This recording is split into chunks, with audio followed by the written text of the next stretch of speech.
अस्सलाम वालेकुम friends, welcome back to my channel. 9th class की बायोलॉजी का चैप्टर नंबर 4 स्टार्ट करेंगे। Cell cycle. Basically cell cycle क्या होता है? एक सीरीज ऑफ इवेंट्स होते हैं जो कि एक सेल फॉलो करता है अपनी ग्रोथ के दौरान, रिप्रोडक्शन के दौरान या डिवीजन के दौरान। Series of events.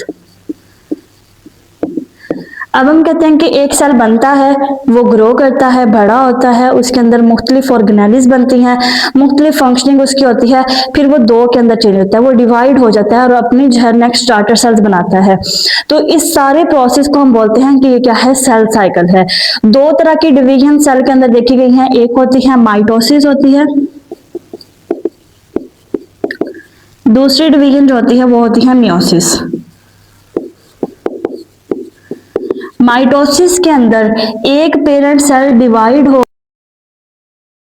और उनके अंदर equal number of genetic material transfer होता है। फॉर एग्जांपल, अगर इसके अंदर 4 क्रोमोसोम है, डॉटर सेल के अंदर भी 4 क्रोमोसोम ही जाएंगे। लेकिन मियोसिस एक ऐसी टाइप है सेल डिवीजन की जिसके अंदर एक पेरेंट सेल डिवाइड होगा और उससे फर्दर आगे क्या बनेंगे?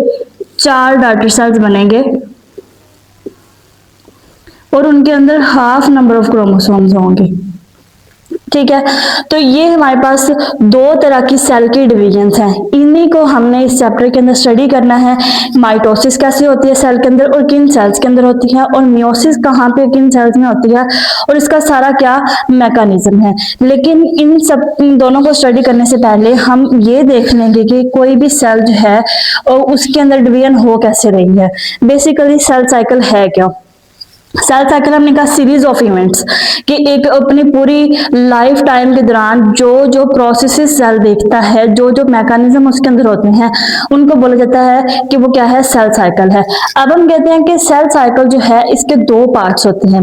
एक होती है ग्रोथ फेज उसकी, जिसके अंदर सेल ने अपने आप को ग्रो करना है, मेच्योर होना है, अपनी फंक्शनिंग परफॉर्म करनी है और अपने आप को इस कैपेबल बनाना है कि वो डिवाइड हो सके। नेक्स्ट फेज इसकी जो आती है वो होती है डिवीजन फेज, माइटोटिक फेज। ठीक है, अब हम कहते हैं कि ये जो सेल साइकिल है इसके अंदर दो तरह की फेजेस पाई जाती हैं। एक होती है इंटरफेज, दूसरी होती है माइटोटिक फेज। माइटोटिक फेज में क्या करना होता है कि सेल डिवाइड होगा दो के अंदर, यानी कि एक सेल है उससे नेक्स्ट सेल बनेगा। ठीक है, इसको बोला जाता है माइटोटिक फेज। लेकिन अब अगर हम देखें इंटरफेज क्या होती है, इंटरफेज जो है 90% सेल का जो पार्ट है वो क्या है? इंटरफेज पे मुश्तमिल है। यानी कि यहां से लेके जो यहां तक फेज इसके अंदर आ रही है वो क्या है? इंटरफेज है सारी, कि इस फेज के दौरान सेल ने अपने आप को मेच्योर करना है, अपने आप को कैपेबल करना है कि वो डिवाइड कर सके। सबसे पहले इसके अंदर हम कहते हैं कि एक न्यूली फॉर्म्ड सेल है। ठीक है, तो उसके अंदर क्या है कि एक पेरेंट सेल था, यहां से वो डिवाइड हुआ, पेरेंट सेल डिवाइड हुआ और ये दो सेल हमारे पास बने हैं। अब हम इस सेल को स्टडी करेंगे, इसका सेल साइकिल। हम कहते हैं कि इसके अंदर सबसे पहले गैप 1 या ग्रोथ 1 फेज आएगी, G1 फेज।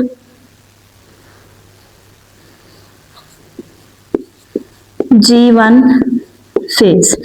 इस फेज के अंदर क्या होता है कि सेल के अंदर मुख्तलिफ ऑर्गेनेलिज बनती हैं। सेल अभी क्या है? इमेच्योर स्टेज पे है, तो अभी न्यूली फॉर्म्ड है, उसके अंदर सारी ऑर्गेनेलिज प्रॉपर मौजूद नहीं है। इस फेज में क्या होगा? सेल अपनी ऑर्गेनेलिज को पूरा करेगा। सेल डिफरेंशिएट हो चुका है कि वो रेड ब्लड सेल है या कौन सा सेल है। अब वो अपनी उसी फंक्शनिंग के लिहाज से अपनी ऑर्गेनेलिज या अपने एक्सेसरीज जो है उनको पूरा करेगा। तो इसमें क्या है? ऑर्गेनेलिज की फॉर्मेशन है, प्लस सेल के अंदर प्रोटीन भी बन रही है। कौन सी प्रोटीन? वो प्रोटीन जो कि सेल को नेक्स्ट स्टेज पे जाने के लिए चाहिए। नेक्स्ट स्टेज में क्या होनी है? क्रोमोसोम की डुप्लीकेशन। उस डुप्लीकेशन से पहले ही वो प्रोटीन अपनी बना के रखेगा कि नेक्स्ट स्टेज उस पे आनी है, उसको पता है कि मैंने अपना क्रोमोसोम डुप्लीकेट करना है ताकि मैं नेक्स्ट डिवाइड कर लूं, तो वो उसकी तैयारी क्या करेगा? पहले से करके रखेगा। तो उसके बाद G1 फेज के अंदर ऑर्गेनेलिज बन जाएंगी, उसके अलावा उसके अंदर प्रोटीन बन जाएगी। उसके बाद उसके अंदर आती है हमारे पास एस फेज। एस फेज को जो है वो सिंथेसिस फेज भी बोलते हैं। ठीक है, इसके अंदर क्या होता है कि वो जो उसका जेनेटिक मटेरियल था, ये क्रोमोसोम मौजूद है, ये एक जेनेटिक मटेरियल है, ये ट्रांसफर होना था है पेरेंट्स ऑफस्प्रिंग। ये क्या है कि ये डुप्लीकेट हो जाएगा। यहाँ पे सिंगल क्रोमेटिड था, यहाँ पे सिस्टर क्रोमेटिड्स आ जाएंगे।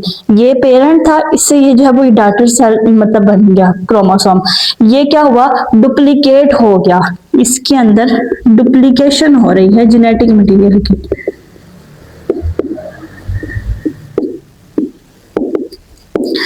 उसके बाद नेक्स्ट हमारे पास फेज आती है G2 फेज। G2 को ग्रोथ 2 या गैप 2 फेज बोलते हैं। ठीक है, इसके अंदर क्या होगा कि सेल के अंदर काफी ज्यादा प्रोटीन्स बनती हैं जो कि उसको सेल डिवीजन के लिए चाहिए होती हैं। इसके अलावा सेल फर्दर ग्रो करेगा, फर्दर मेच्योर होगा, अपनी फंक्शनिंग परफॉर्म करेगा, या जो भी उसके अंदर ऑर्गेनेली रह गई थी वो बनाएगा। इसके अलावा हमने कहा कि यहाँ पे जो क्रोमोसोम की डुप्लीकेशन हुई है उसको ये चेक किया जाता है इस फेज में कि आया कि जो क्रोमोसोम बना है वो इस कैपेबल है कि हम उसको नेक्स्ट डॉटर सेल में भेज दें, कि जो नेक्स्ट हमारे पास सेल बनेंगे वो हेल्दी होंगे, या कोई डिफेक्टेड क्रोमोसोम हम उसके अंदर भेज रहे हैं जिसकी डिवीजन सही तरह नहीं हुई, जिसके अंदर जो है वो कंडेंस वो सही फॉर्म में नहीं हुआ, या डुप्लीकेशन के अंदर कोई एरर आ गया, डीएनए की जो स्ट्रक्चर है उसको प्रॉपरली चेक किया जाता है। इसके अलावा हम कहते हैं कि इसके अंदर प्रोटीन्स बनाई जाती हैं ताकि सेल आगे डिवाइड कर सके। उसके बाद आती है हमारे पास इंटरफेज के बाद आती है माइटोटिक फेज।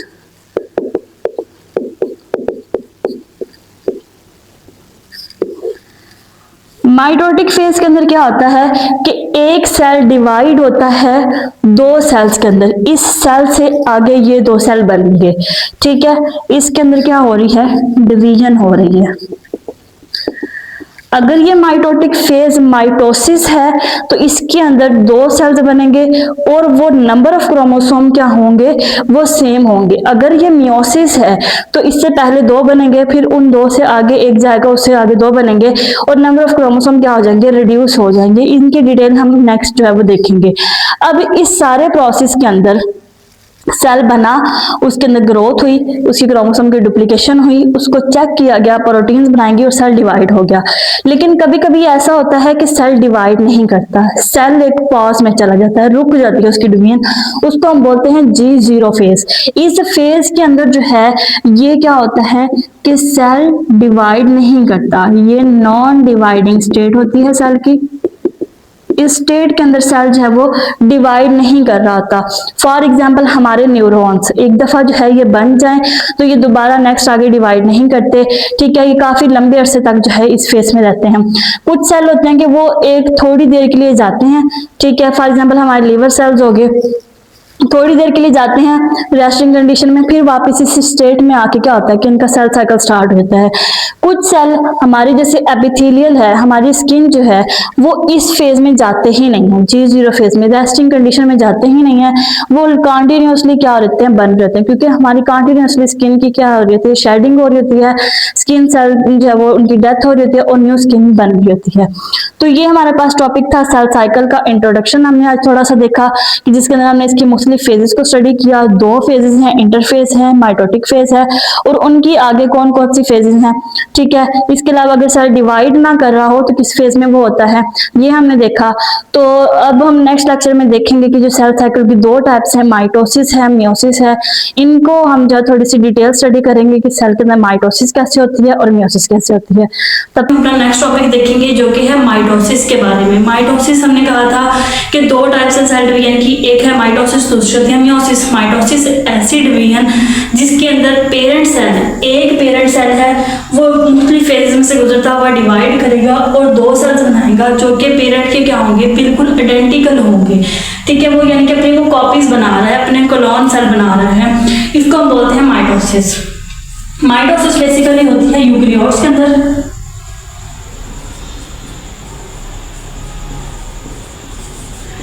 यूकेरियोट्स के सोमैटिक सेल्स के अंदर।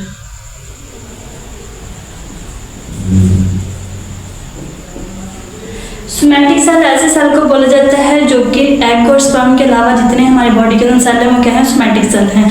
यानी कि मसल सेल हो गए, हमारे जो है वो रेड ब्लड सेल हैं, वाइट ब्लड सेल हैं, हमारी ठीक है हेयर सेल हैं, ये सारे क्या हैं, ये सोमैटिक सेल्स हैं। और ये किसके थ्रू डिवाइड करते हैं, ये माइटोसिस के थ्रू डिवाइड करते हैं। अब हम कहते हैं कि इस प्रोसेस के अंदर सेल दो फेजेस में से गुजरता है, ठीक है। दो तरह की डिवीजन होती है, एक होती है कैरियोकाइनेसिस,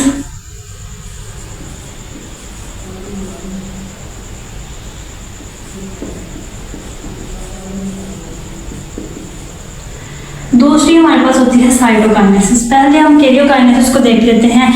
कैरियो का मतलब होता है न्यूक्लियस,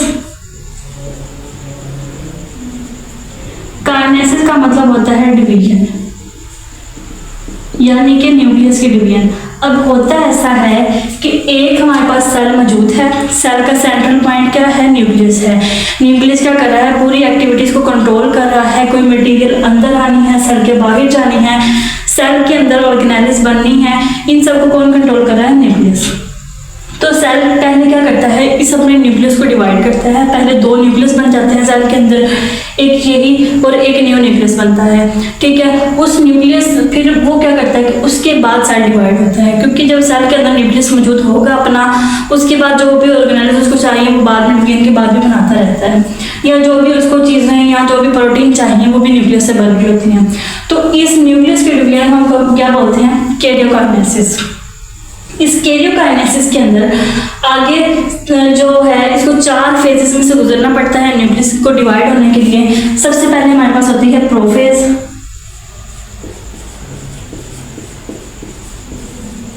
फिर उसके बाद हमारे पास आती है मेटाफेज,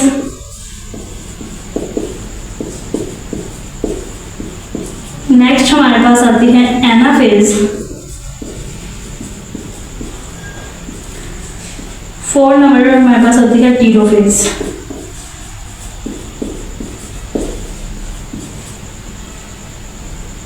सबसे पहले हमारे पास है प्रोफेज।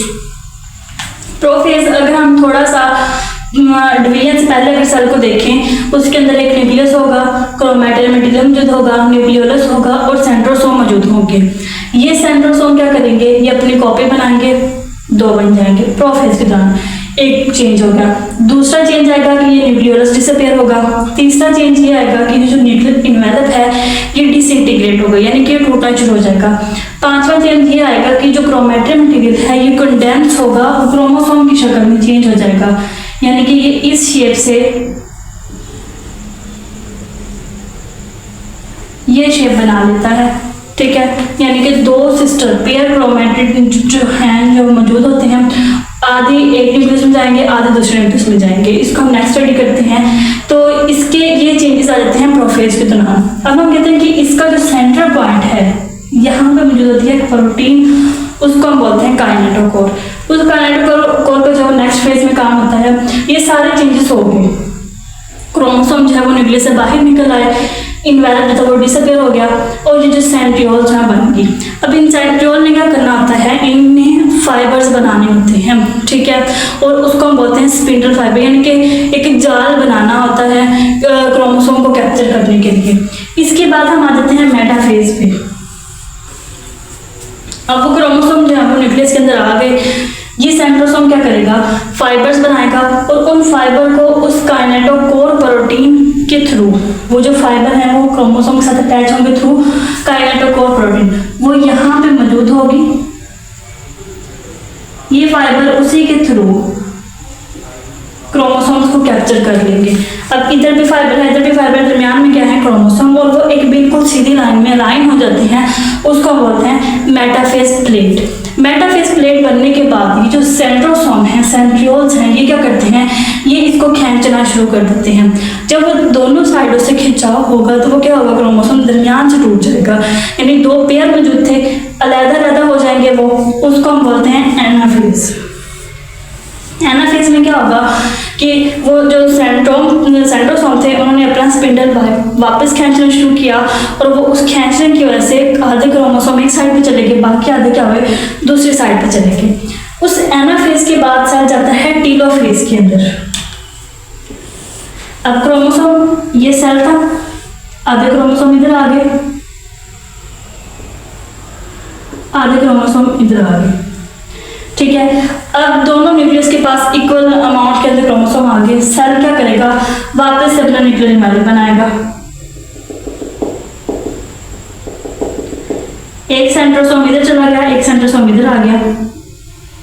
इसके अलावा जो न्यूक्लियोलस था, प्रोफेज के अंदर न्यूक्लियोलस क्या था, डिसअपीयर हो गया था, न्यूक्लियोलस भी वापस बनना शुरू हो जाएगा। इसके बाद क्या होगा, इसके बाद होगी साइटोकाइनेसिस। एक हमने कहा दो डिवीजन होती है, एक होती है कैरियोकाइनेसिस, दूसरी होती है साइटोकाइनेसिस।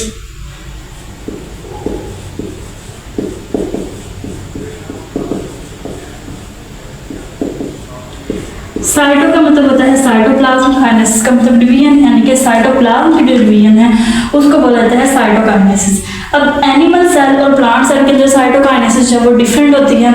एनिमल सेल के अंदर होते हैं हमारे पास माइक्रोफिलामेंट्स मौजूद होते हैं, साइटोस्केलेटन में हमने पढ़ा था। वो माइक्रोफिलामेंट क्या करते हैं, वो दरमियान में आके, यानी कि इस फॉर्म में अगर सेल मौजूद है दरमियान में जो है वो माइक्रोफिलामेंट आएंगे, वो इधर से भी इमेजिनेट करना शुरू हो जाएगा सेल, इधर से भी आहिस्ता आहिस्ता वो जो सेल मेम्ब्रेन है वो इमेजिनेट होती होती आपस में मिल जाएगी और वो दोनों सेल क्या हो जाएंगे, अलग हो जाएंगे और दो सेल हमारे पास बन जाएंगे। लेकिन प्लांट सेल के अंदर ऐसा नहीं होता। प्लांट सेल के अंदर ये सपोज एक प्लांट सेल है, इसकी हमने कहा कि साइड से फुरो बनेगी, इमेजिनेशन बनेगी साइड से और दरमियान तक जाएगी। प्लांट्स में डिवीजन स्टार्ट होती है दरमियान से। प्लांट्स के अंदर होते हैं गोल्जी बॉडीज। वो गोल्जी बॉडीज क्या करते हैं, वो दरमियान में वेसिकल छोड़ देते हैं। वो वेसिकल फिर आधी ऊपर की तरफ मूव करेंगी, आधी नीचे की तरफ मूव करेंगी और इस स्ट्रक्चर की हमारे पास दो सेल्स प्लांट्स की आ जाते हैं, एक न्यूक्लियस इधर है, एक न्यूक्लियस इधर है। ये क्या होंगे, ये फ्यूज होंगे और हमारे पास दो प्लांट सेल बन जाएंगे। ये इस वजह से हुआ प्लांट सेल के अंदर ऐसा, क्योंकि उनके अंदर माइक्रोफिलामेंट मौजूद नहीं होते। इसके अलावा स्पिंडल बनाने के लिए इनके पास सेंट्रियोल्स भी नहीं होते, तो इनके अंदर मौजूद होते हैं फाइबर्स, वही लाइन होकर वो क्या करते हैं कि वो क्रोमोसोम को कैच कर लेते हैं। अब जो है वो साइटोकाइनेसिस होगी पूरी, हमारे पास दो न्यूक्लियस जो दो सेल जो थे वो बन गए, फिर ये दोनों सेल क्या हो जाएंगे, अलग हो जाएंगे और ये बिल्कुल क्या होते हैं, अपने पेरेंट सेल की कॉपी होती है। यानी माइटोसिस में ये होता है, दो तरह की डिवीजन होती है, साइटोकाइनेसिस और कैरियोकाइनेसिस। कैरियोकाइनेसिस में न्यूक्लियस की डिवीजन, साइटोकाइनेसिस में साइटोप्लाज्म की डिवीजन। और उस जो न्यूक्लियस की डिवीजन है उसकी आगे चार फेजेस हैं, प्रोफेज, मेटाफेज, एनाफेज और टेलोफेज। अब हम देखेंगे कि ये जो माइटोसिस हो रही है हमारी बॉडी के अंदर, इसका हमें क्या फायदा है और क्या नुकसान है इसका। अब हम देखते हैं कि माइटोसिस हमारी बॉडी के अंदर हो रही है, सेल के अंदर, हमारी बॉडी के अंदर या जितने भी सेल हैं वो माइटोसिस के थ्रू डिवाइड कर रहे हैं। इसका हमें क्या फ़ायदा होगा, हमारी बॉडी को या इंसानों को क्या फ़ायदा। बेसिकली इसका फ़ायदा ये है कि इंसान बना ही माइटोसिस की वजह से है।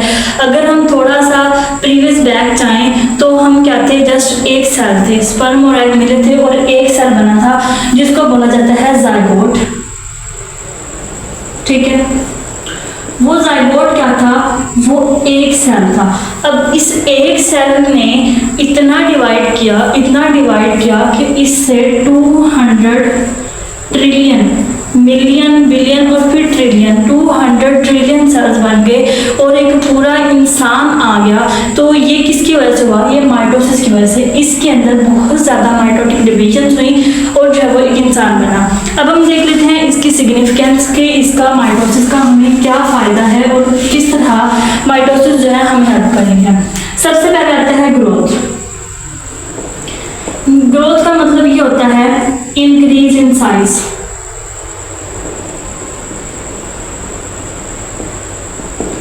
साइज में बढ़ने को हम बोलते हैं ग्रोथ होना। यानी कि आप देखते हो कि एक आप छोटे बच्चे से मिलते हो और आप थोड़े अरसे बाद फिर देखते हो तो उसका साइज है वो ज़्यादा बड़ा हुआ होता है। इसका मतलब ये कि उसकी वो ग्रोइंग फेज चल रही है, वो ग्रो कर रहा है, उसका साइज बढ़ रहा है, उसके अंदर ग्रो कैसे वो कर रहा है, उसके अंदर नंबर ऑफ सेल्स जो है वो ज़्यादा हो रहे हैं। ये जो है वो बचपन में ग्रोथ ज़्यादा होती है क्योंकि बचपन में माइटोसिस ज़्यादा हो रही होती है। उसके बाद जैसे जैसे एज ज़्यादा होती जाती है वैसे वैसे माइटोसिस क्या होती है, कम होती जाती है और हमारी ग्रोथ होना या रुक, एक स्टेज आ सकता है कि हमारी ग्रोथ होना रुक जाती है। सिर्फ कुछ से वैसे सेल बच जाते हैं जिनके अंदर अभी भी माइटोसिस हो रही होती है, पर उनके साथ भी एज के साथ साथ वो कहते हैं कम हो रही होती है। फॉर एग्जाम्पल हमारी जो रेड ब्लड सेल हैं वो बढ़ रहे हैं, हमारे लीवर सेल हैं उनके अंदर माइटोसिस हो रही है। इसके अलावा हमारी स्किन जो है उसके अंदर माइटोसिस हो रही है। स्किन जो रेड ब्लड सेल हैं उनकी डेथ हो जाती है, स्किन सेल की डेथ हो जाती है, तो उसकी जगह न्यू रेड ब्लड सेल या न्यू स्किन सेल जो आने हैं वो किसकी वजह से आनी है, वो इसी माइटोसिस की वजह से आनी है और वो माइटोसिस के थ्रू ग्रोथ करवा रही है। इसके बाद आता है रीजनरेशन।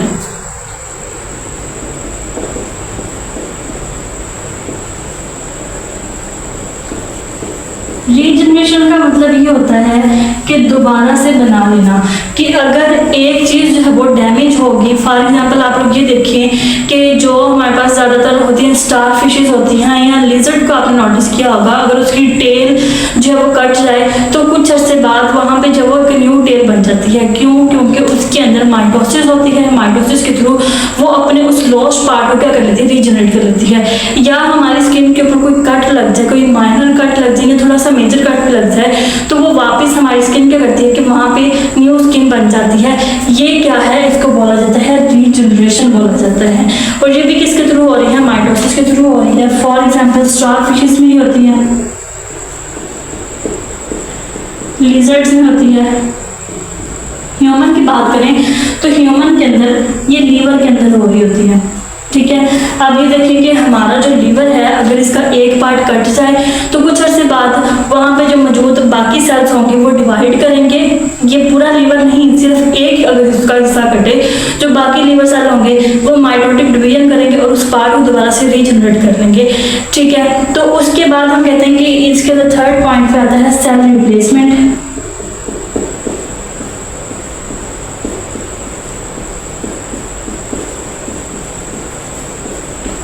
सेल रिप्लेसमेंट होगी कि एक सेल की जगह दूसरे सेल का आ जाना, पुराने सेल की जगह नए सेल का आ जाना। जैसे कि हमारे रेड ब्लड सेल हैं उनकी डेथ होती है और उसकी जगह न्यू सेल बन जाते हैं। हमारे स्किन सेल है उसकी डेथ होती है, न्यू सेल बन जाते हैं। या हमारे इंटेस्टाइन के सेल्स हैं उनकी डेथ हो जाए तो वो कहते हैं न्यू सेल्स बन जाते हैं। या कभी कभी ऐसा होता है कि हेयर लॉस होना, ये नहीं कि आपने हेयर काटे उसके बाद वो ग्रो करे, वो ग्रोथ होगी। हेयर लॉस के अगर वो जड़ से खत्म हो जाए, एक बाल्डनेस आ जाए, उसके बाद दोबारा हेयर की ग्रोथ होना, इसको भी है ये सेल रिप्लेसमेंट में हम काउंट कर सकते हैं। उसके बाद है एसेक्सुअल रिप्रोडक्शन।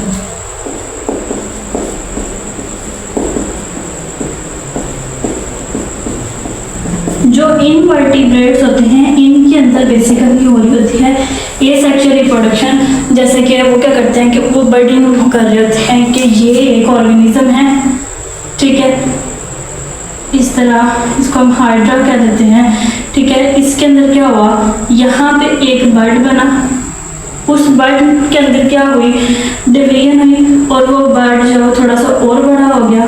फिर भी ये क्या होगा, बॉडी से कट ऑफ हो गया और ये यहाँ पे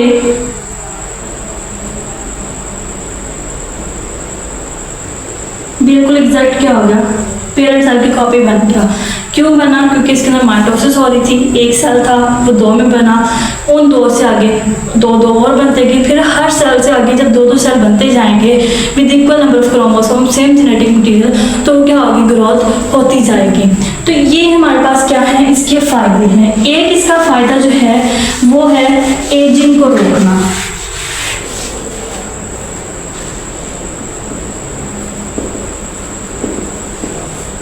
अब हम कहते हैं कि जब अगर हम देखें बचपन में क्या होता है, ग्रोथ ज़्यादा जल्दी होती है, उसके बाद आहिस्ता आहिस्ता एक स्टेज ऐसी आती है कि ग्रोथ थोड़ी सी जो रुक जाती है, कुछ पार्ट्स में हो रही थी, कुछ जो हिस्से हैं उनके अंदर रुक जाती है। फिर उसके बाद है ओल्ड एज। ओल्ड एज के अंदर बिल्कुल ही माइटोसिस रुक जाती है, सेल डिवीजन जो सेल में एग्जॉस्ट होते हैं मजीद वो डिवाइड नहीं करते, ठीक है। और क्या होता है कि हमारी स्किन डेड होना शुरू हो जाती है, रिंकल्स पड़ जाते हैं, हेयर जो फॉल है वो बहुत ज़्यादा हो जाता है, ब्लड जो है वो कम हो जाता है हमारी बॉडी के अंदर, बॉडी का डिफेंस सिस्टम जो है वो वीक हो जाता है। ये क्यों होता है? क्योंकि उन सेल्स के अंदर माइटोसिस नहीं हो रही थी। साइंटिस्ट का कहना है कि अगर हम माइटोसिस को प्रॉपरली कंट्रोल करें, ये नहीं कि वो अब जो जिस रेट पे वो बचपन में हो रही थी उसी रेट पे होती रही, एक प्रॉपर कंट्रोल अगर है कि थोड़ी बहुत होती रहे, बिल्कुल स्टॉप ना हो, तो हम बूढ़े नहीं होंगे। ठीक है, हम एजिंग को कंट्रोल कर सकते हैं। लेकिन इसका एक नेगेटिव इम्पैक्ट ये होता है कि नेचर ने हर चीज़ को एक बैलेंस वे में रखा होता है। अगर माइटोसिस होती जाएगी, सेल हमारी बॉडी के अंदर बनते ही रहेंगे, तो इतनी हमारी बॉडी के अंदर कैपेसिटी नहीं है कि वो उन सेल्स को अकोमोडेट कर सके। क्या होगा? नेगेटिव इम्पैक्ट होगा। अब हम देखते हैं कौन कौन से इसके नेगेटिव इम्पैक्ट क्या हैं।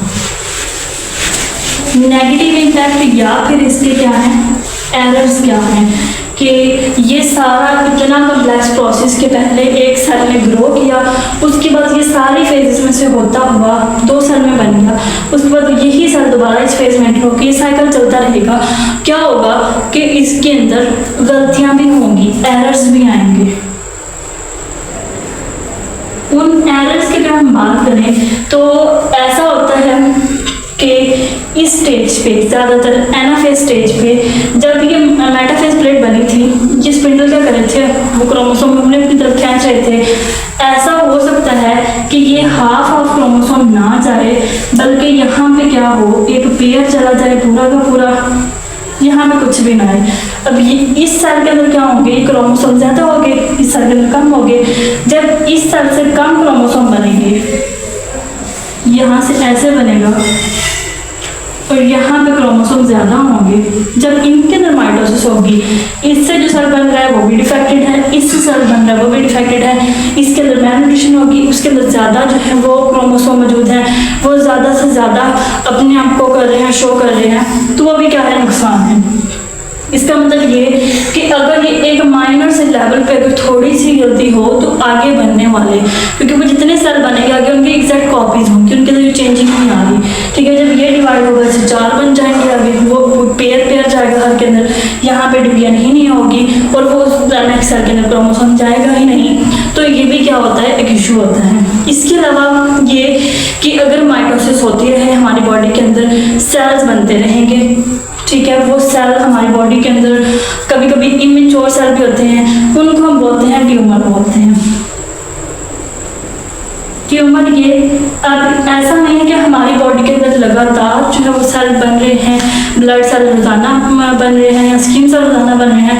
अगर ये रोजाना बन भी रहे हैं, इसके अलावा जो हेयर सेल हैं या बाकी बॉडी के सेल हैं, इनकी डेली बेसिस पे ज़्यादा ग्रोथ नहीं होती। जब ज़रूरत हो स्किन सेल की, ठीक है, तब इनकी ग्रोथ होती है।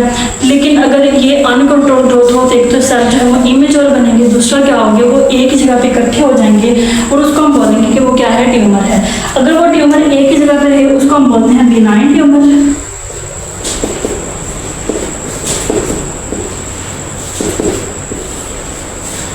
ठीक है, अगर वो एक बॉडी के पार्ट में बना है और वो वहीं पे रहे उसको हम बोलते हैं बिनाइन ट्यूमर।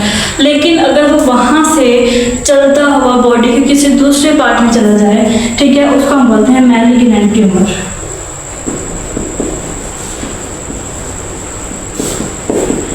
और ये क्या होता है, ये कैंसर होता है, यानी कि सेल बनते जा रहे हैं, उनके ऊपर कोई कंट्रोल नहीं है, माइटोसिस जो है वो लगातार होती जा रही है, कॉपी सेल की बनती जा रही है, और वो क्या है, वो कैंसर सेल है, यानी कि वो इतनी ज़्यादा बिल्कुल मेच्योर सेल्स भी नहीं बनते, और उसके अलावा जो है वो उनकी फंक्शनिंग जो नॉर्मल है उससे ज़्यादा हो जाती है, हमारी बॉडी की ज़रूरत से ज़्यादा वो सेल बन रहे हैं, वो एक जगह रुके रहे हैं। तो थोड़ी सी हमारे पास इतनी टेक्निक होती है कि उसको हम रिमूव करवा सकते हैं। लेकिन अगर वो पूरी बॉडी में फैल जाए तो पूरी बॉडी से उनको रिमूव करना जो है मुश्किल हो जाता है। इसी को इसके फैलने को हम बोलते हैं मेटास्टेसिस।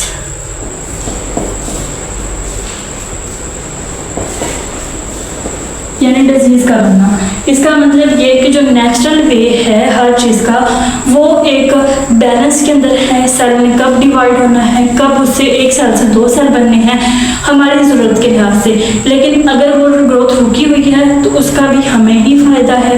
ठीक है, ये हमारे पास था ओवरऑल टॉपिक माइटोसिस का, जिसके अंदर हमने देखा कि जो सेल की डिवीजन है, एक सेल से दो सेल कैसे बनेंगे और क्रोमोसोम जो है वो किस तरह उनके अंदर जाएंगे, न्यूक्लियस कैसे डिवाइड होगा, सेल कैसे डिवाइड होगा, उसके अलावा ये किसका हमें क्या फ़ायदा है, और अगर इसके अंदर थोड़ा सा माइनर सा चेंज आ जाए तो नेक्स्ट आने वाले जितने सेल होंगे उनके अंदर क्या होंगे, डिफेक्ट होगा। तो नेक्स्ट लेक्चर में हम देखेंगे अगली डिवीजन मियोसिस, जिसके अंदर एक सेल से 4 सेल बनेंगे और नंबर ऑफ क्रोमोसोम क्या हो जाएंगे, हाफ हो जाएंगे। इसकी अगर हम डेफिनेशन देखें, 4 daughter cell are form, 4 cell बनेंगे फ्रॉम सिंगल सेल, एक सेल से 4 डॉटर सेल बनेंगे and number of chromosome is reduce to half, और नंबर ऑफ क्रोमोसोम क्या हो जाएंगे, हाफ रह जाएंगे। अब मैं कहती हूँ कि ये किस सेल में होती है, ये होती है गैमीट सेल्स के अंदर। गैमीट सेल किसको बोलते हैं, एग सेल को और स्पर्म सेल को। इनके अंदर मियोसिस हो रही होती है, नंबर ऑफ क्रोमोसोम क्या होते हैं, हाफ हो जाते हैं इनके अंदर। अब ये जो मियोसिस की डिवीजन है, ऐसा नहीं होता कि एक सेल से डायरेक्ट 4 सेल बन जाए। यानी कि अगर मैं कहूँ कि ये एक सेल है और इससे आगे ऐसे 4 सेल बन रहे हैं, तो ये कंसेप्ट क्या है, रॉन्ग है, ये टोटली गलत है। पहले एक सेल है पेरेंट सेल, उससे 2 सेल बनेंगे, उन 2 सेल के अंदर आगे फिर दोबारा डिवीजन होगी और फिर वहां से बनेंगे 4 सेल। ये होता है मियोसिस का प्रोसेस। और इसके अंदर नंबर ऑफ क्रोमोसोम, ये तो हो गया डिवीजन का प्रोसेस कि ये इतना पार्ट हमने देखा कि सिंगल सेल से 4 डॉटर सेल बन गए। नेक्स्ट पार्ट है number of chromosome reduce to half. Number of chromosome कैसे हाफ होंगे, कि यहाँ पे सपोज मैं कह देती हूँ कि 4 क्रोमोसोम है आपके पास, जब ये पहली दफा डिवाइड करेगा तो यहाँ पे क्रोमोसोम हाफ होके 2 रह जाएंगे। फिर जब ये नेक्स्ट डिवाइड करेंगे तो ये अपने सेम नंबर ऑफ क्रोमोसोम आगे भेजेंगे। अब आप लोग ये देखें कि एक पेरेंट है, 4 डॉटर सेल बन रहे हैं, पेरेंट के अंदर जो क्रोमोसोम है उसका हाफ, उसका आधा हमारे पास क्या है, डॉटर सेल्स के अंदर आया है। ये होती है मियोसिस। अब हम देखेंगे कि इसके कौन कौन से स्टेजेस हैं। 2 स्टेजेस होते हैं, एक होती है मियोसिस 1, एक होती है मियोसिस 2। ठीक है, मियोसिस 1 के अंदर क्या होता है कि क्रोमोसोम जो है वो हाफ हो जाते हैं, लेकिन मियोसिस 2 बिल्कुल माइटोसिस की कॉपी है कि वो अपने जैसे 4 सेल और बनाएगी, क्योंकि क्रोमोसोम के नंबर तो वैसे ऑलरेडी ही हाफ हो चुके हैं। तो इसको हम स्टडी कर लेते हैं। सबसे पहले हमारे पास है मियोसिस 1। मियोसिस 1 के अंदर क्या होता है कि जो पेरेंट सेल है वो डिवाइड करेगा और 2 सेल्स बनाएगा, और उनके अंदर नंबर ऑफ क्रोमोसोम क्या होंगे, हाफ होंगे as compare to the parent cell. For example यहाँ पे आप ये देखें कि यहाँ पे पेरेंट के पास 4 जो है वो होमोलोगस क्रोमोसोम की डबल सिस्टर क्रोमेटिड्स हैं, लेकिन जब ये डिवाइड होता गया सारे प्रोसेस के बाद यहाँ पे कितने बच गए, यहाँ पे 2 बच गए। ये हमारे पास क्या होता है, प्रोसेस होता है मियोसिस का। तो अब हम इसको स्टडी कर लेते हैं मियोसिस 1 को। माइटोसिस की तरह इसकी भी आगे 4 फेजेस होती हैं। पहली होती है प्रोफेज, लेकिन इसको हम प्रोफेज 1 का नाम देंगे, क्योंकि जब मियोसिस 2 होगी तो उसके अंदर प्रोफेज 2 आएगी। फिर उसके बाद आती है हमारे पास मेटाफेज। मेटाफेज भी 1 है। एनाफेज है और टीलोफेज, ये भी क्या है, 1 है। अब इसको अगर हम 1 बाय 1 स्टडी करें, सबसे पहले आती है प्रोफेज। जो बेसिकली चेंजिंग आ रही है माइटोसिस और मियोसिस में, वो यहाँ से स्टार्ट हो रही है। प्रोफेज से ही जो है वो डिफरेंस आना शुरू हो जाता है। हमने देखा था कि एक सेल होता है, उसके अंदर मौजूद होता है क्रोमैटिन मौजूद होता है, न्यूक्लियोलस मौजूद होता है, उसके अंदर सेंट्रोसोम मौजूद होती है। और जब वो क्या करना है, जब उसने डिवाइड करना है, वो अपने इसको डुप्लीकेट कर लेता है क्रोमैटिन मटेरियल को, और कंडेंस होके एक इस तरह के स्ट्रक्चर को ले लेता है, जिसको हम क्या बोलते हैं, ये क्या है, क्रोमोसोम है। ठीक है, 2 सिस्टर क्रोमैटिड्स बन गई इसके अंदर। तो क्या होगा कि जब ये इस कंडीशन से इस कंडीशन में चला गया, ये न्यूक्लियर इनवेलप जो है वो डिसअपियर होना शुरू हो गया। ठीक है, तो ये क्रोमोसोम क्या करते हैं, ये 2 पेयर जो हैं, मतलब 2 पेयर हमारे पास मौजूद हैं, पेयर अप हो जाते हैं ये और टेट्राड बनाते हैं। यानी कि एक ये मौजूद है, एक इसके साथ और आ जाएगा,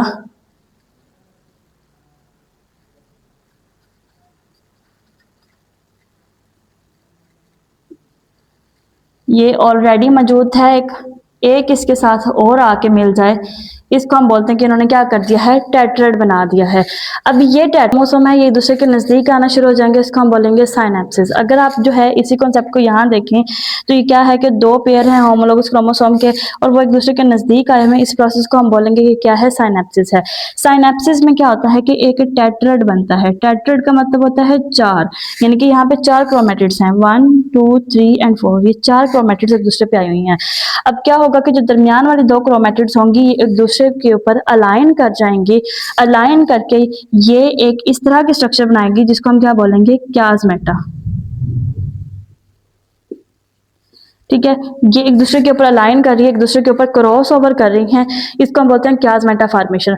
जब क्याजमेटा फॉर्मेशन होगी तो क्या होगा कि वो जो दरमियान वाली क्रोमेटिड्स हैं, ठीक है, सिस्टर क्रोमेटिड्स हैं, वो अपना मटेरियल एक्सचेंज कर लेंगी। फॉर एग्जांपल कि एक क्रोमेटिड ये है, ये एक दूसरे के ऊपर अलाइन करेंगी, इसका ये पोर्शन इधर आ जाएगा और इसका पोर्शन उधर चला जाएगा, इसको बोला जाता है कि ये क्या हो रही है, क्रॉसिंग ओवर हो रही है। अब आप लोग ये देखेंगे यहाँ पे ये एक दूसरे के ऊपर क्या की हुई है, अलाइन, ये यहाँ से निकल के उसके ऊपर जा रही है और वो यहाँ से इधर आ रही है, और ये इसका ये जो पोर्शन उसके ऊपर क्रॉस ओवर हो रहा है ये एक्सचेंज हो जाएगा। एट द एंड हमारे पास ये कंडीशन आ जाती है और क्या होता है कि वो एक पूरा पार्ट उसका दूसरी तरफ चला जाता है, तो इसको हम क्या बोलेंगे कि ये क्या है, क्रॉसिंग ओवर हो रही है।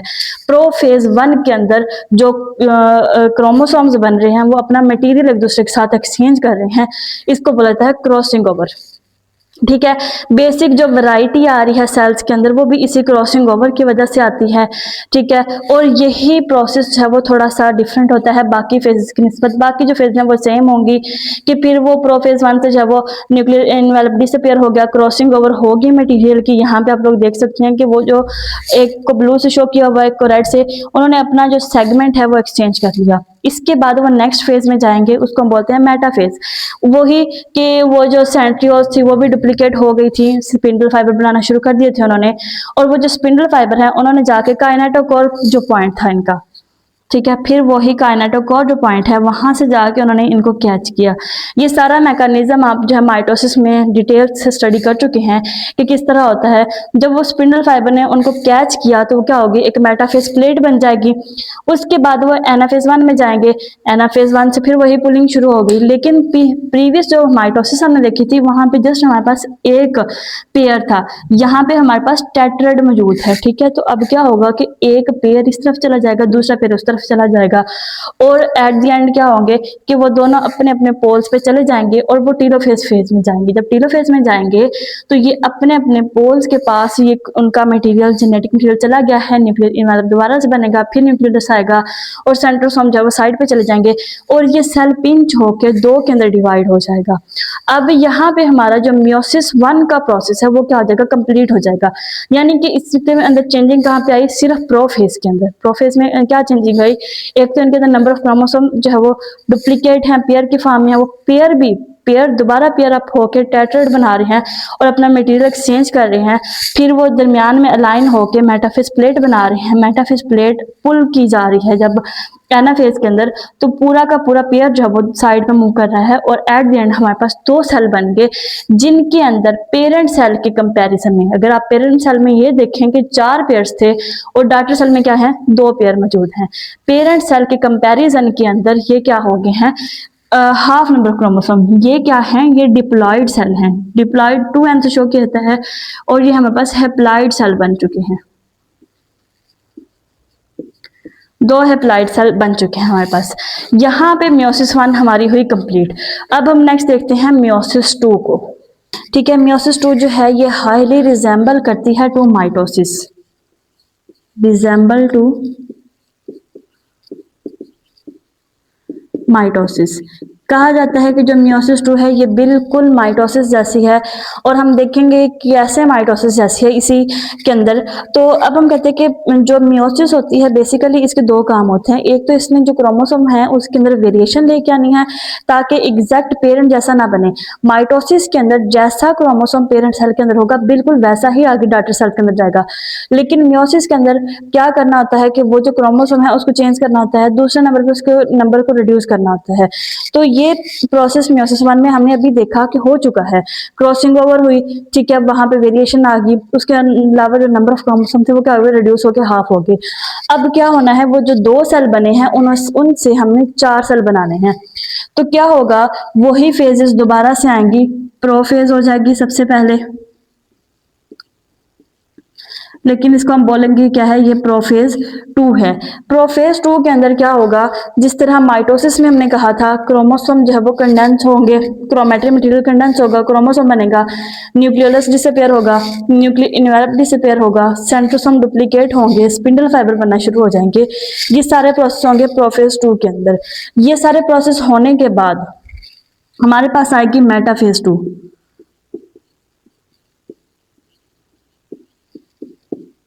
मेटाफेज 2 के अंदर क्या होंगे कि वो जो क्रोमोसोम बने हैं और जो स्पिंडल फाइबर बने हैं, स्पिंडल फाइबर उसको काइनेटोकोर के पॉइंट से अटैच जो है वो पकड़ लेगी जाके, और क्या करेगी, उसको दरमियान में लाइन कर देगी और एक प्लेट बनाएगी जिसको हम बोलेंगे वो क्या है, मेटाफेज प्लेट है। अब ये जो आपको चेंजेस नजर आ रहे हैं इसके अंदर, ये ऑलरेडी मियोसिस 1 में हो चुके थे, ये मियोसिस 2 के अंदर नहीं होंगे। मियोसिस 2 जस्ट वो ऐसे ही चलती रहेगी जस्ट लाइक माइटोसिस, ठीक है। अब ये जो सेंटर के अंदर उसको अलाइन करेंगे वो पेयर होमोलोगस क्रोमोसोम्स को, ठीक है, उसके बाद वो एंटर हो जाएंगे एनाफेज के अंदर। एनाफेज 2 के अंदर, एनाफेज 2 के अंदर क्या होगा कि ये जो क्रोमोसोम को इन्होंने पकड़ा हुआ था वो स्पिंडल फाइबर जब वापस होंगी, रिट्रैक्ट होंगी, तो ये क्रोमोसोम के जो सिस्टर क्रोमैटिड्स हैं वो अलग-अलग हो जाएंगी, ठीक है। आधे क्रोमोसोम इस साइड चल जाएंगे, आधे क्रोमोसोम क्या होंगे, इस साइड पे आ जाएंगे, ठीक है। और ये स्पिंडल फाइबर जो है वो वापस रिट्रैक्ट होना शुरू हो जाएंगी। इनकी रिट्रैक्शन की वजह से जब खींचा जाएगा पेयर, तो वो क्या होंगे, क्रोमोसोम की सिस्टर क्रोमैटिड्स अलग-अलग होंगी। इसके बाद ये जाते हैं टीलोफेज 2 के अंदर।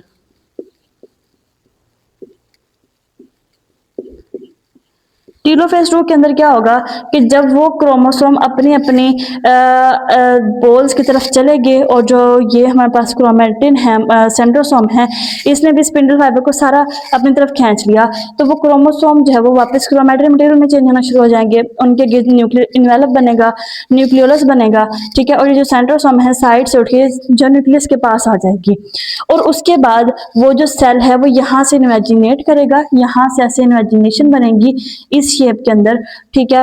और यहाँ पे जो है वो क्या करेगा, ये इमेजिनेशन डीप होती होती होती होती इन सेल को आगे डिवाइड कर देगा, और इससे आगे जो है वो इस तरह की फॉर्म में ये 4 सेल हमारे पास बन जाएंगे। ये जो है वो लार्ज साइज में बनते हैं, तो ये 4 सेल हमारे पास बन गए, और इनके अंदर ये जो मटेरियल था ये क्या हो जाएगा, न्यूक्लियस के अंदर जाके इस तरह क्रोमैटिन की फॉर्म में। अगर मैं यहाँ इनको बनाऊं, ये सेल बने, ये न्यूक्लियस है, और ये वापस क्या होगा, क्रोमैटिन मटेरियल में, यानी क्रोमोसोम की स्ट्रक्चर ओपन हो जाएगी।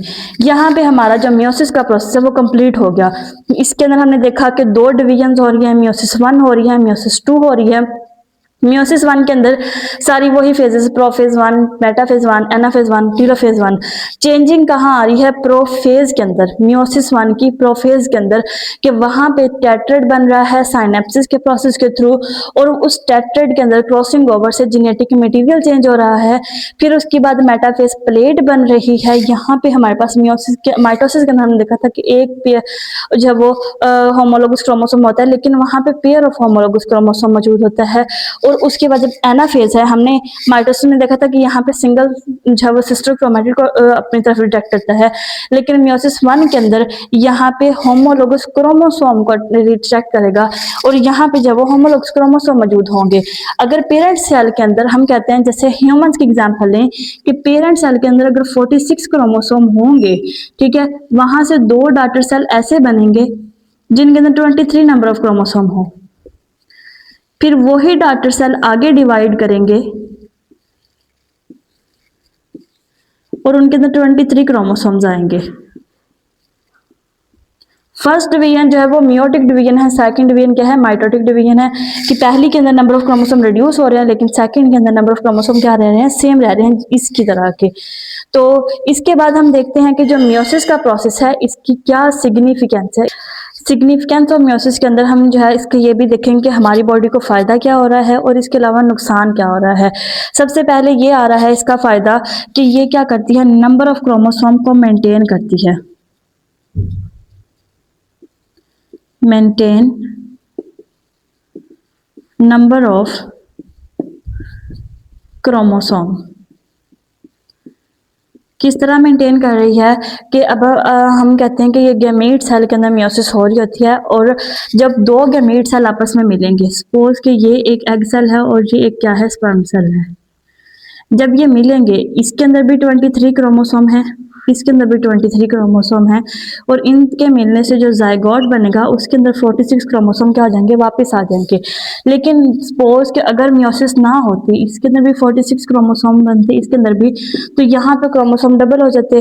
फिर इस तरह ये जो है वो मैटर बढ़ता ही रहता और हमारी जो बॉडी है वो नॉर्मल ना रहती।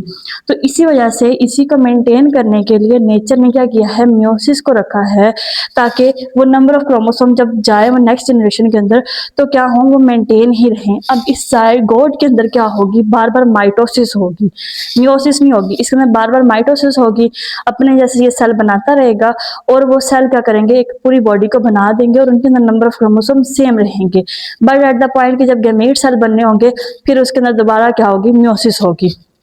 प्लांट्स के अंदर भी ऐसा होता है कि गैमीट्स बनते हैं, ठीक है, उन वो क्या होता है कि इनके जो फ्लावरिंग प्लांट्स होते हैं उनके अंदर स्पोर्स बनते हैं। वो स्पोर जब फ्लावर के अंदर जाके डिवेलप होते हैं, उन स्पोर से आगे गैमीट्स बनते हैं और उन गैमीट के फ्यूजन के बाद जो है वो जायगोट बनता है। वो जायगोट फिर बार बार डिवाइड करता है और हमारे पास क्या होता है, एक न्यू जो प्लांट है उसकी पूरी स्ट्रक्चर बन जाती है।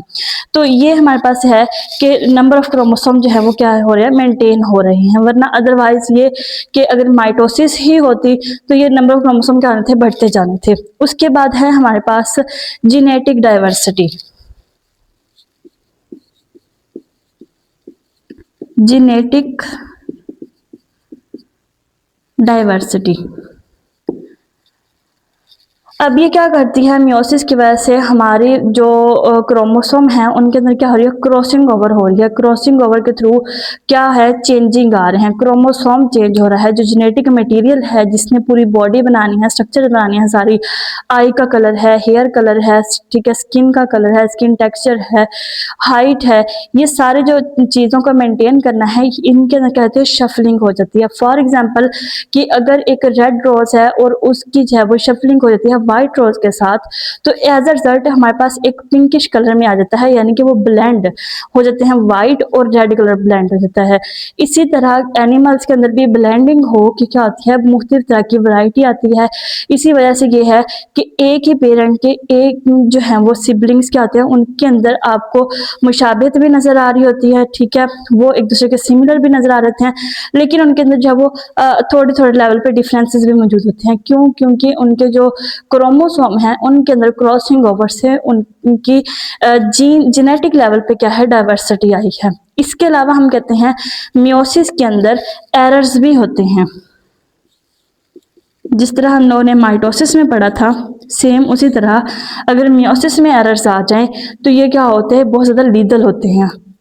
इसके अंदर हमने कहा कि जब मियोसिस 1 होगी, मियोसिस 1 में यहाँ पे मेटाफेज एनाफेज 1 के पॉइंट पे यहाँ पे क्या होगा, पूरा पेयर होमोलोगस क्रोमोसोम जो है वो सेपरेट होगा एनाफेज 1 में। लेकिन अगर हम एनाफेज 2 की बात करें तो यहाँ पे जस्ट क्या हो रहे हैं, सिस्टर क्रोमेटिड सेपरेट हो रहे हैं, ठीक है। तो ये इसको बोला जाता है डिसजंक्शन। लेकिन कभी कभी होता है नॉन डिसजंक्शन हो जाती है कि एनाफेज के अंदर यहाँ पे ये सिचुएशन बन जाती है एनाफेज 1 में, जैसे माइटोसिस में हमने देखा था, और एनाफेज 2 के अंदर जो है वो ये सिचुएशन देखने को मिल जाती है हमें। तो इससे क्या, इसको बोला जाता है नॉन डिसजंक्शन, कि जो पेयर है वो सही सेपरेट नहीं हो रहा, ये जो सिस्टर क्रोमेटिड है वो सही सेपरेट नहीं होगी। इससे जो रिजल्टिंग सेल बनेगा उसके अंदर या तो नंबर ऑफ क्रोमोसोम ज्यादा हो जाएंगे या क्या हो जाएंगे, कम हो जाएंगे। फॉर एग्जाम्पल कि यहाँ पे अगर नंबर ऑफ क्रोमोसोम जो है वो 26 हो जाए, ठीक है, और यहाँ पे हो जाएंगे फिर 49, अब जायगोट जितनी दफा माइटोसिस करेगा उन सेल्स के अंदर सबके अंदर कितने जाएंगे, 49 क्रोमोसोम जाएंगे।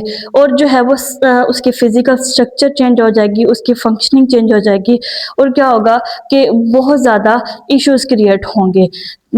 तो ये हमारे पास आज टॉपिक था मियोसिस का, जिसके अंदर हमने देखा कि सेल किस तरह, गैमीट सेल जो है वो किस तरह डिवाइड करते हैं और अपने नंबर ऑफ क्रोमोसोम को रिड्यूस करते हैं, और इसके अलावा क्रॉसिंग ओवर के थ्रू अपने क्रोमोसोम के अंदर क्या करते हैं, ये डाइवर्सिटी लेके आते हैं। वो डाइवर्सिटी जो है, यही नतीजा उस डाइवर्सिटी का है कि आज दुनिया में हमें क्या है कि बहुत डिफरेंट टाइप्स के एनिमल्स देखने को मिलते हैं, डिफरेंट टाइप्स के प्लांट्स देखने को मिलते हैं।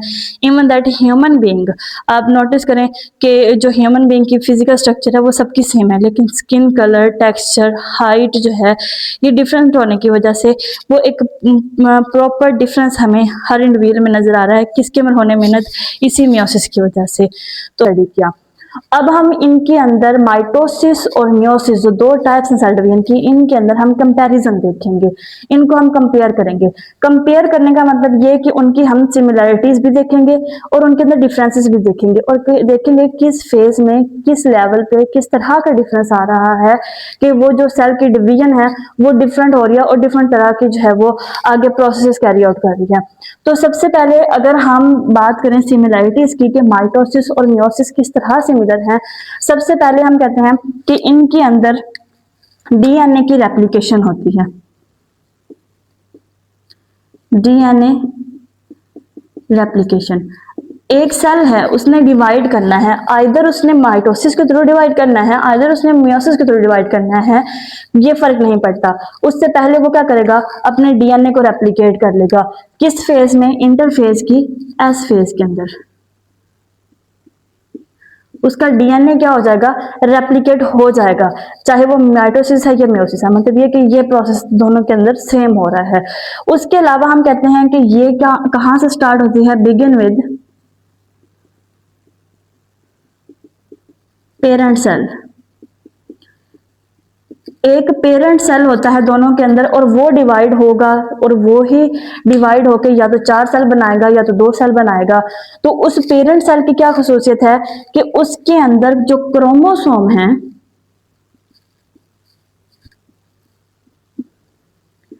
वो पेयर्स की फॉर्म में है। ठीक है, होमोलोगस क्रोमोसोम जो होते हैं, 2 सिस्टर क्रोमैटिड्स मिलती हैं, क्रोमोसोम बन जाता है। तो वो जो क्रोमोसोम है वो पेयर की फॉर्म में है, ताकि हाफ जो क्रोमोसोम है एक साइड पे आ जाए, दूसरा हाफ क्या है, सेकंड हाफ जो है वो दूसरी साइड पे चला जाए, और प्रॉपर जो है वो इक्वल डिवीजन हो। तो ये हो गए हमारे पास प्रोसेसेस। हम क्रोमोसोम पेयर में किस तरह आया, एस फेज में ही जब उसकी रेप्लिकेशन हुई वो डबल हो गया क्रोमोसोम। अगर उसके 2 थे तो वो 4 हो गए, अगर 3 थे तो वो 6 हो गए। ठीक है, उसके बाद हम कहते हैं कि क्रोमैटिन क्या होता है, कंडेंस होता है। ये भी दोनों डिविजन्स के अंदर हो रहा होता है।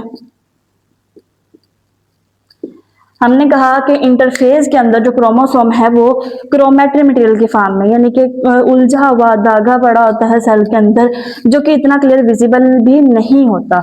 ठीक है, तो वो क्या होता है, वो कंडेंस हो जाता है, वो अपने आप को प्रोफेज के दौरान इकट्ठा करके इस शेप में आ जाता है, जिसको हम क्या बोलते हैं, क्रोमोसोम।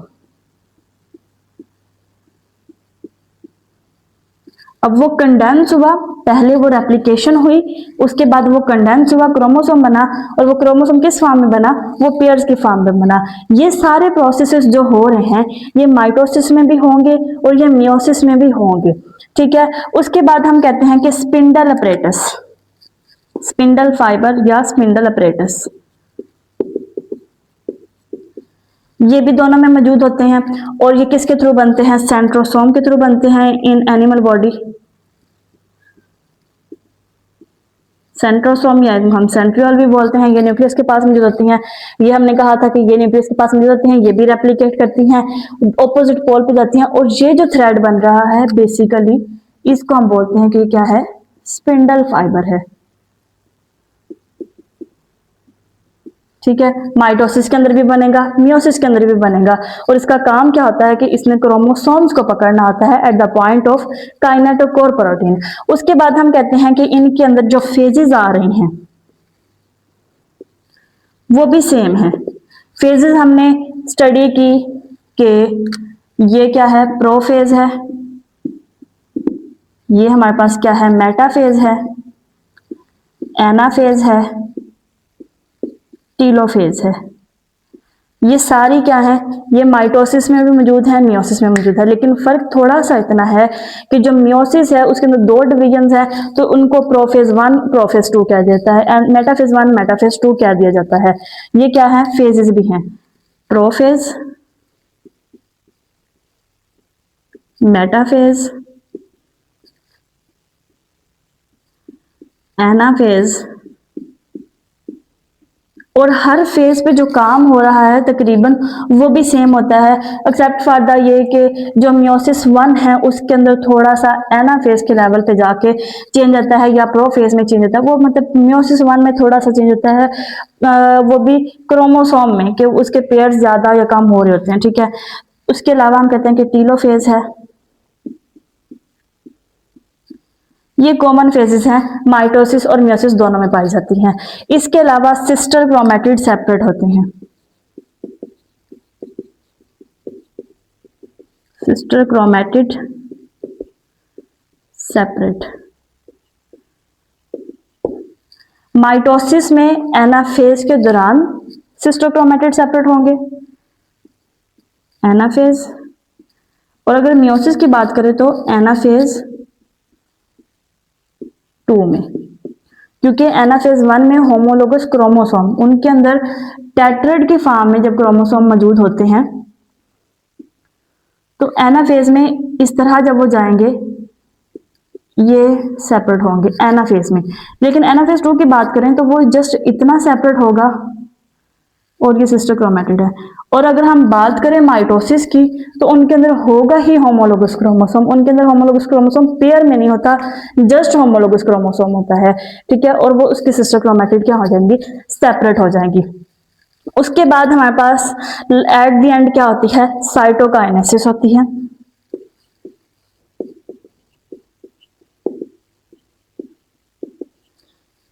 साइटोकाइनेसिस मतलब डिवीजन ऑफ साइटोप्लाज्म।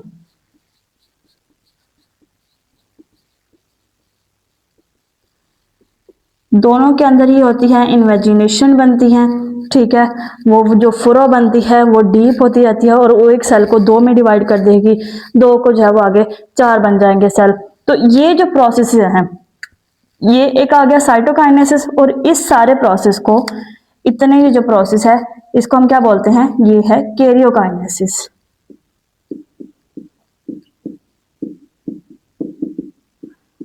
मतलब ये कि जो कैरियोकाइनेसिस का प्रोसेस है और जो साइटोकाइनेसिस का प्रोसेस है ये माइटोसिस में भी होता है, मियोसिस में भी होता है।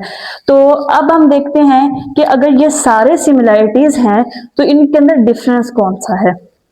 तो आइए वन बाय वन हम देखते हैं कि इनके अंदर कितने जो है वो डिफरेंसेस हैं, कौन कौन से हैं। सबसे पहले कि जो माइटोसिस है इसके अंदर सेल के अंदर जस्ट एक दफा डिवीजन होती है, सिंगल डिवीजन।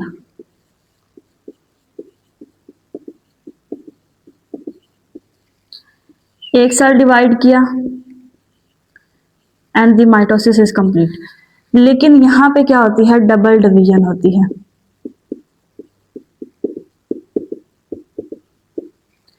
एक सेल, एक डिवीजन हुई, उसके बाद सेकंड डिवीजन होगी, then meiosis will be complete. उसके बाद हम कहते हैं कि इसके अंदर जो क्रोमोसोम है वो क्या रहते हैं, सेम रहते हैं।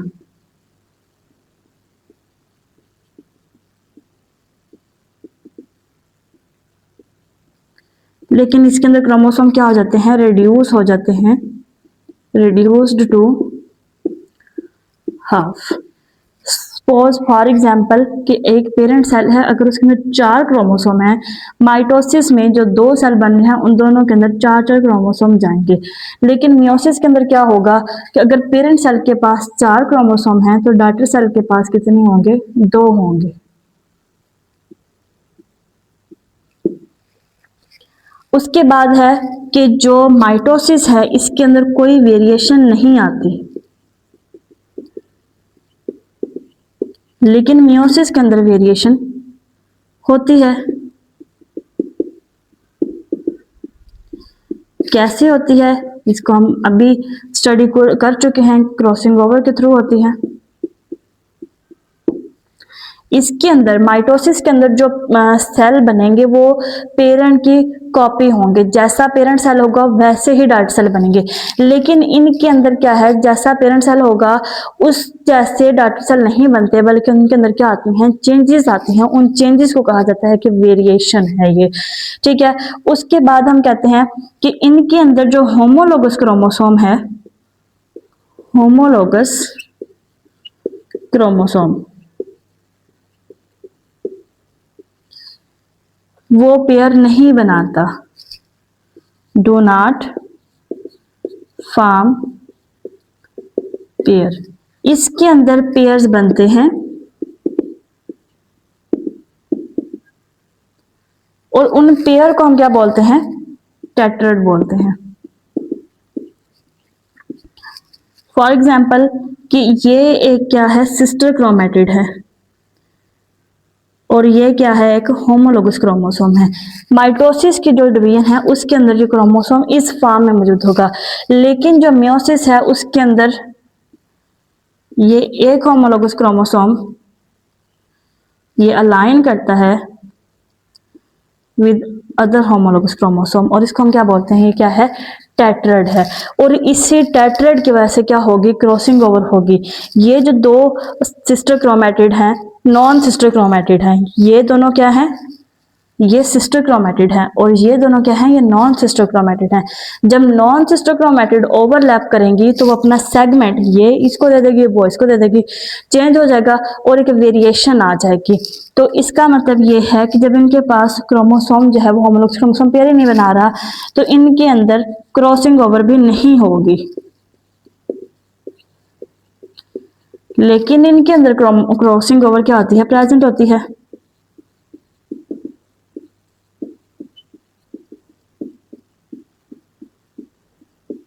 जैसे कि यहां पे हो रही है, ठीक है। इसके बाद हम कहते हैं कि ये क्या होता है कि सिंगल क्रोमोसोम ही मेटाफेज प्लेट में मौजूद होता है। जैसे कि ये हमारे पास क्या है, ये माइटोसिस की बनी हुई है, यहाँ पे एक सिंगल क्रोमोसोम है in the case of mitosis. लेकिन मियोसिस की बात करें तो यहाँ पे क्या होगा, एक टेट्राड मौजूद होगा। ये क्या है, माइटोसिस है, ये हिस्सा क्या है, मियोसिस है।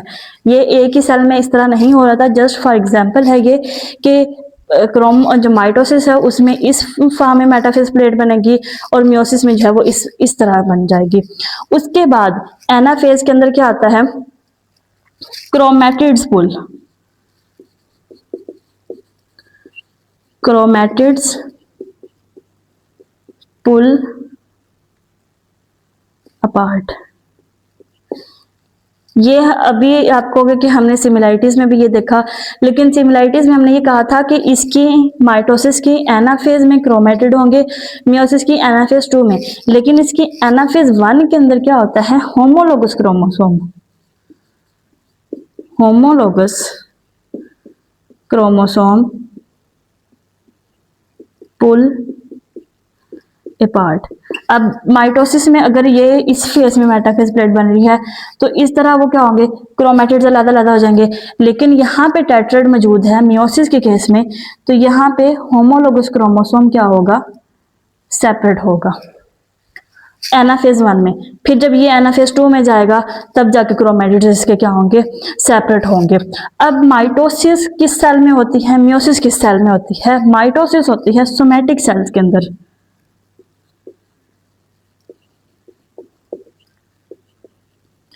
मियोसिस होती है जर्म सेल्स में। अब ये सोमैटिक सेल क्या है, जर्म सेल क्या है, हमारी बॉडी के तमाम सेल्स, तमाम के तमाम cell except for 2 cell, egg and sperm सारे क्या हैं, सोमैटिक सेल हैं और उनके अंदर माइटोसिस हो रही है। आप ये देखें कि ये दो सेल मिले, एग और स्पर्म, जायगोट बना। उस जायगोट यानी कि हम पहले क्या थे, जस्ट एक सेल था हमारी बॉडी का, उस सेल के अंदर 1000 टाइम, ट्रिलियन टाइम क्या हुई, माइटोसिस हुई और 200 ट्रिलियन हमारी बॉडी के सेल्स बन गए। वो सेल किसके थ्रू बन रहे हैं, माइटोसिस के थ्रू बन रहे हैं। लेकिन अगर हमारे सेल्स ने, अगर हमारी बॉडी ने ऐसे सेल बनाने हैं जो कि आगे डिवाइड कर सकें, ठीक है, उनसे आगे ऑफस्प्रिंग बन सके, तो उनको हम बोलते हैं जर्म लाइन सेल, यानी कि एग सेल हो गए और स्पर्म सेल हो गए, सोमैटिक सेल्स के अंदर होती है। क्यों ये मियोसिस के, ये जो रिड्यूस्ड डिवीजन है इनके अंदर क्यों होती है कि जब एग और स्पर्म मिलेंगे, सपोज कर लें कि ये एक एग सेल है, ये एक स्पर्म सेल है, जब ये दोनों मिलेंगे तो इनके अंदर नंबर ऑफ क्रोमोसोम क्या आ जाएंगे, वापस से 4 हो जाएंगे। और ये जो है, क्योंकि इनका मिलाप किसी सेल से नहीं होना, इन्होंने एज इट जाके ही हमारी बॉडी में फंक्शन करना है, तो ये क्या होगा, इनके अंदर नंबर ऑफ क्रोमोसोम यही रहेंगे। उसके बाद हम कहते हैं कि जो माइटोसिस है ये बॉडी के अंदर क्या करवा रही है, ग्रोथ करवा रही है, ठीक है। और मुख्तलिफ प्रोसेसेस हो रहे हैं, जैसे कि मेंटेनेंस हो गया, बॉडी को मेंटेन रखना है, स्ट्रक्चर को मेंटेन रखना है, ठीक है। बॉडी बढ़ रही है, जैसे आप देखेंगे छोटे बच्चे जो हैं उनकी हाइट इंक्रीज हो रही होती है, इसका मतलब ये कि उनके सेल क्या है, ग्रो कर रहे हैं। इसके अलावा उनके मसल भी स्ट्रॉन्ग हो रहे हैं, मसल सेल की ग्रोथ हो रही है बाय माइटोसिस। लेकिन जो मियोसिस है इसका क्या फंक्शन है, इसने रिप्रोडक्शन करवानी है। इससे जो सेल बनेंगे उनका रोल होगा रिप्रोडक्शन में। एग सेल बन रहे हैं, स्पर्म सेल बन रहे हैं, वो जाके क्या करते हैं, रिप्रोडक्शन में काम करते हैं। तो ये आज का हमारा छोटा सा टॉपिक था जिसके अंदर हमने देखा कि जो माइटोसिस मियोसिस है इनके अंदर सिमिलैरिटीज कौन सी हैं और डिफरेंसेस कौन से हैं। सिमिलैरिटीज जो है वो इनिशियल स्टेजेस में सारी सिमिलैरिटी, अगर एक लिहाज से देखा जाए तो सारा प्रोसेस एक जैसा ही है, लेकिन अगर थोड़ी सी हम उसके अंदर डीप इंसाइट करें तो ये सारा प्रोसेस क्या है, डिफरेंट है। इनके अंदर डिफरेंट डिफरेंट मैकेनिज्म हो रहे हैं और उससे जो है वो डिफरेंट जो पेयरिंग है क्रोमोसोम्स की, different number of chromosome daughter cells को मिल रहे हैं, ठीक है। तो इसी छोटे से टॉपिक के साथ हमारा जो सेल साइकिल का चैप्टर था ये भी एंड हुआ। तो हम जो है नेक्स्ट लेक्चर में नेक्स्ट चैप्टर स्टार्ट करेंगे।